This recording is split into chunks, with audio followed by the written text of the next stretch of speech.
Hi കൂട്ടുകാരെ, പുതിയൊരു വീഡിയോയിലേക്ക് എല്ലാവർക്കും സ്വാഗതം. അങ്ങനെ കനകത്തിനോട് കഥ പറയാൻ പറയുകയാണ് കേട്ടോ. കനകം കഥ പറഞ്ഞു തുടങ്ങുകയാണ്. കനകം പറയാണ്, ഈ വീട്ടിൽ ഓരോ പ്രവൃത്തിയും ചെയ്തത് ഞാനാണ്. എന്തിനു പറയണം, ഈ വീട്ടിൽ ഞാൻ വന്നു കയറിയത് ഒരു വേലയ്ക്ക് എന്ന രീതിയിലാണ്. നന്ദിനി മേഡം ഞാൻ പറയുന്ന ഓരോ കാര്യങ്ങളും കേട്ട് എന്നെ വീട്ടിലോട്ട് വേലയ്ക്ക് കൊണ്ടുവരികയും പിന്നീട് മിത്ര മേഡം പറഞ്ഞതിനനുസരിച്ച് ഓരോ വേലത്തരങ്ങൾ ഞാൻ ചെയ്തും കൊണ്ടിരിക്കുകയും ചെയ്തു എന്ന് പറയാൻ കേട്ടോ. ഇത് കേൾക്കുന്ന യതീന്ദ്രൻ, എന്താടി നീ ഇവിടെ ചെയ്തു കൂട്ടിയത് പറയടി. അപ്പോഴേക്കും സൂര്യയും അത് തന്നെ ആവർത്തിക്കുന്നു കേട്ടോ.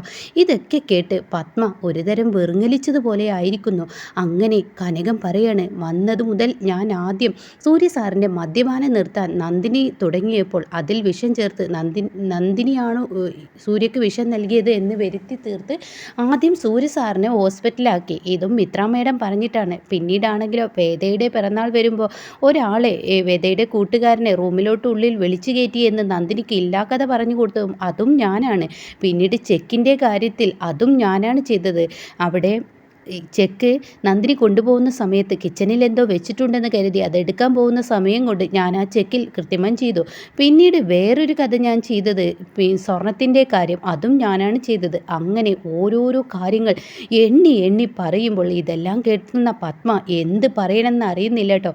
അങ്ങനെ ഈ സമയം സൂര്യ പറയണം, ഇവൾ ചെയ്തു കൂട്ടുന്ന ഓരോ പ്രവൃത്തിയും എൻ്റെ ഭാര്യയായ നന്ദിനിയാണെന്ന് പറഞ്ഞ് ഈ പാവത്തിനെ എല്ലാവരും കൂടി എന്തെല്ലാം പറഞ്ഞ് വേദനിപ്പിച്ചിരിക്കുന്നു. ഈ പാവമാണ് ചെയ്തതെന്ന് അറിഞ്ഞിട്ട് ഇതിനൊക്കെ കാരണക്കാരി ആ മിത്രയാണെന്ന് മനസ്സിലാക്കാം. എൻ്റെ അമ്മക്കറിയില്ലല്ലോ, എൻ്റെ അമ്മ അത് പഠിച്ചിട്ടില്ലല്ലോ എന്ന് പറയുമ്പോൾ ഉടൻ തന്നെ നന്ദിനിയുടെ മുന്നിൽ വല്ലാതെ അങ്ങ് കൊച്ചായി മാറുകയാണ് കേട്ടോ. പത്മ ഒന്നിനും പോരാത്തവളായി മാറുകയാണ്.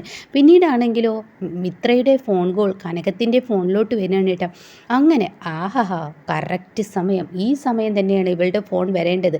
അങ്ങനെ സൂര്യ ആ ഫോൺ എടുത്തിട്ട് മര്യാദക്ക് സംസാരിക്കടേ. അപ്പോൾ ഉടൻ തന്നെ കനകം എന്ന് പറഞ്ഞിട്ട് മിത്ര വിളിക്കുന്നുണ്ട്. പക്ഷേ വിളി കേൾക്കുന്നില്ല. എന്താ നീ ഒരുമാതിരി ആയിരിക്കുന്നത്, നിന്റെ സംസാരം കേൾക്കുന്നില്ലല്ലോ. അപ്പോൾ ഉടൻ തന്നെ മേഡം പറഞ്ഞോളൂ, മിത്ര മേഡം പറഞ്ഞോളൂ, ഞാൻ പറഞ്ഞത് എന്തായി? നന്ദിനിക്കും അതുപോലെ സൂര്യക്കും ഞാൻ രാവിലെ കൊടുത്തയച്ച ആ വിഷം ചായയിൽ കൊടുത്തോ നീ എന്ന് ചോദിക്കാൻ കേട്ടോ. അത് കേട്ട ഉടനെ തന്നെ ഞാൻ കൊടുത്തു എന്നിങ്ങനെ പറയുന്നത് കേട്ടോ. അപ്പോൾ അത് ഭയപ്പാടിലാണ് പറയുന്നത്. നിനക്കെന്താ സംസാരിക്കാൻ വല്ല ബുദ്ധിമുട്ടും ഉണ്ടോ? എന്നിട്ട് അവരിപ്പോൾ എന്തായി? അവരിപ്പോൾ എന്നൊക്കെ പറയുന്നുണ്ട് കേട്ടോ.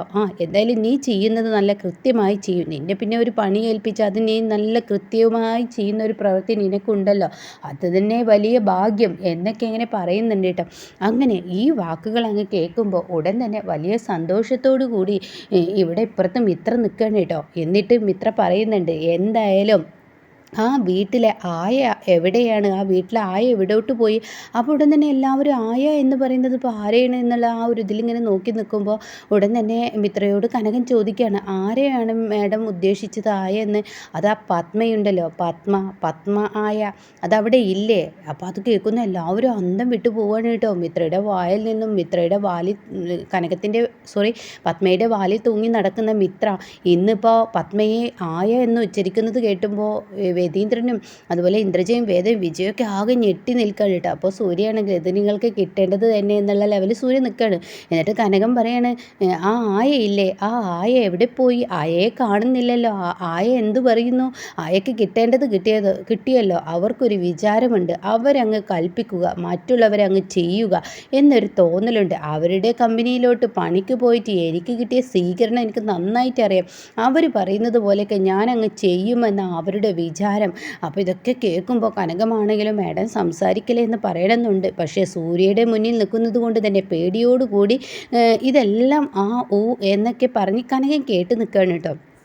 ആ സമയം പത്മക്കങ്ങ് കലി തുള്ളാണ്. പത്മ അങ്ങ് വന്നിട്ട് വീണ്ടും കനകത്തിനെ അടിക്കുകയാണ്. ഗഡി എന്ന് പറഞ്ഞിട്ട് അങ്ങ് അടിക്കുന്നുണ്ട് കേട്ടോ. ഇതേ സമയം പത്മയുടെ ഫോൺ അടിക്കുകയാണ്. ചെന്നെടുത്ത് നോക്കുമ്പോൾ മിത്രയാണ്. അപ്പോൾ ഉടൻ തന്നെ മിത്രയുടെ ഫോണ് പത്മ സ്പീക്കറിലിടുകയാണ്. മേഡത്തിൻ്റെ അടുത്തോട്ട് എനിക്ക് വരണം. പത്മ മേഡം പറഞ്ഞതുപോലെ ഞാൻ ആലോചിച്ചു. ഇന്നലെ ഓഫീസിൽ പോയപ്പോൾ ഞാൻ ആരുടെയും അനുഗ്രഹം വാങ്ങിയില്ല. ഒരു ഓഫീസിൽ പോകുമ്പോൾ പത്മ മേഡത്തിൻ്റെ അനുഗ്രഹം ഞാൻ വാങ്ങണമായിരുന്നു. അത് ഞാൻ ചെയ്യാത്തത് കൊണ്ടായിരിക്കാം എനിക്ക് കാര്യങ്ങളൊന്നും നേരാവണ്ണം നടക്കാതിരുന്നത്. അപ്പോൾ ഞാൻ എന്തായാലും മാഡത്തിനെ കാണാൻ വരികയാണ്, ഓഫീസിൽ പോകാൻ വേണ്ടി. മാഡത്തിൻ്റെ അരികിലോട്ട് ഞാൻ എത്തുകയാണ്. മാഡത്തിൻ്റെ അനുഗ്രഹം വാങ്ങിയിട്ട് വേണം എനിക്ക് ഇത്തവണ ഓഫീസിലോട്ട് പോവാൻ എന്നൊക്കെ ഇങ്ങനെ പറയുമ്പോൾ, ഓ അതിനെന്താ വന്നോളൂ എന്ന് പറയുന്നു കേട്ടോ. ഇതേ സമയം കറക്റ്റ് സമയത്താണ് ഇവർ എത്തുന്നത് എന്ന ലെവലിലാണ് കനകം ഇരിക്കുന്നത് കേട്ടോ. അങ്ങനെ മിത്ര എത്തുകയാണ്. മിത്ര എത്തുമ്പോഴാണെങ്കിലോ കനക ഒരു മുക്കിലിങ്ങനെ ചുരുണ്ടുകൂടി ഇരിക്കുന്നുണ്ട്. ബാക്കിയുള്ളവരെല്ലാവരും അപ്പുറത്തുണ്ട് കേട്ടോ. അപ്പം മിത്ര കയറി വരുമ്പോൾ തന്നെ കനകത്തിനെ കാണുകയാണ്. ഇത് കാണുന്നതിനോട് കൂടിയിട്ട് ഇതെന്താ ഇവിടെ ഇങ്ങനെ ഇരിക്കുന്നത് എന്ന ഭാവത്തിൽ ഇങ്ങനെ നിൽക്കുകയാണ് കേട്ടോ. അപ്പോൾ ഈ സമയം സൂര്യയും നന്ദിനിയും കിടപ്പിലായതുകൊണ്ടായിരിക്കുമോ ഇവരെല്ലാം സൈലൻ്റ് എന്ന് പറഞ്ഞ് തിരിഞ്ഞു നോക്കുമ്പോൾ സൂര്യയും നന്ദിനി കേട്ടോ. അപ്പോൾ ഉടൻ തന്നെ മിത്ര ചിന്തിക്കുകയാണ്, ഇവളെന്താ എന്നോട് പറഞ്ഞത് സൂര്യയും നന്ദിനിക്കും വിഷം കൊടുത്തു എന്ന് പറഞ്ഞ് ഇവളിപ്പോൾ എന്താ ഈ പറയുന്നത്, എനിക്കൊന്നും മനസ്സിലാവുന്നില്ല എന്ന ലെവലിൽ നിൽക്കണം. അപ്പോൾ കനകാണെങ്കിലോ മാഡം മാഡം എന്ന് പറഞ്ഞ് കൈകൊണ്ട് ഇങ്ങനെ കാണിക്കണമെന്നുണ്ട് കേട്ടോ. പക്ഷെ അതൊന്നും മിത്രയുടെ കണ്ണിൽ പെടുന്നില്ല. അപ്പോഴേക്കും ഇതെന്താ എല്ലാവരും ഒരുമാതിരി ലെവലിൽ ഇരിക്കുന്നത്, ഇവളെന്തെങ്കിലും തെറ്റ് ചെയ്തോ, ഇവളെന്താ കുറ്റക്കാരിയാണോ, ഇത് വേലക്കാരികൾ ഇങ്ങനെയൊക്കെ തന്നെ എന്നിങ്ങനെ പറയുമ്പോൾ ഉടൻ തന്നെ വേലക്കാരികൾ ഇങ്ങനെയൊക്കെ തന്നെ, അത് നീ പറഞ്ഞത് ശരിയാണ് എന്ന് അവിടെ സൂര്യ പറയാൻ കേട്ടോ. ഇതെന്താ സൂര്യ ഇവളെവിടെ ഇരിക്കുന്നത്, എന്താ ഇവൾ ചെയ്ത തെറ്റ്, ഇവളൊക്കെ പണിക്ക് നിർത്തുമ്പോഴേ ആലോചിക്കണമായിരുന്നു. അപ്പോഴേക്കും സൂര്യ പറയുന്നത് ശരിയാണ്, ഇവളൊക്കെ പണിക്ക് നിർത്തുമ്പോൾ ആലോചിക്കണമായിരുന്നു, പറഞ്ഞു കൊടുക്കടി ഇവൾക്ക് എന്താണ് നീ ചെയ്ത തെറ്റ് എന്ന് പറഞ്ഞു കൊടുക്കടി എന്ന് കനകത്തിനോട് പറയുമ്പോൾ കനകമാകെ പേടിയോടുകൂടി നിൽക്കണം കേട്ടോ. അങ്ങനെ നിന്നോടാടി പറഞ്ഞു കൊടുക്കാൻ പറഞ്ഞത് എന്ന് സൂര്യ ഒച്ച എടുക്കുമ്പോൾ കനകം പറയണം, മാഡം ഇവർ എല്ലാ കാര്യങ്ങളും അറിഞ്ഞിരിക്കുന്നു, ഞാൻ മാഡം പറഞ്ഞതിനനുസരിച്ച് ഇവിടെ ഓരോ പ്രവൃത്തികൾ ചെയ്യുകയാണെന്ന് അറിഞ്ഞിരിക്കുന്നു എന്ന് പറയട്ടോ. ഇത് കേൾക്കുന്ന മിത്ര ആകെ പേടിച്ച് നിൽക്കുകയാണ്. ഇതേ സമയം പത്മ അങ്ങോട്ട് കലി തുള്ളി വരികയാണ്. എന്നിട്ട് പത്മ പറയണേ, എടി ഞാൻ നിന്നെ എൻ്റെ മക്കളെക്കാൾ കൂടുതൽ ഞാൻ നിന്നെ സ്നേഹിച്ചതല്ലേ, എവിടെയെങ്കിലും നിന്നോടൊരു വെറുപ്പോ വിദ്വേഷമോ ഞാൻ കാണിച്ചിട്ടുണ്ടോ, പിന്നെ നീ എൻ്റെ കുടുംബത്തിന് എന്തിനു വേണ്ടിയാണ് ഇതൊക്കെ ചെയ്തു കൂട്ടുന്നത്, ഈ നിൽക്കുന്ന നന്ദിനിയെ ഒഴിവാക്കി എൻ്റെ മകനെ കൊണ്ട് നിന്നെ കല്യാണം കഴിപ്പിക്കാം എന്ന് വരെ ഞാൻ പറഞ്ഞിട്ടും നീ എന്തിനു എന്നോട് ഈ പാപം ചെയ്തത്, എൻ്റെ കുടുംബത്തിൽ ഇതുവരെ വന്ന ഈ പ്രശ്നങ്ങൾക്കെല്ലാം കാരണക്കാരി നീയും ഇവളുമാണെന്നുള്ള സത്യം ഞാൻ അറിഞ്ഞു.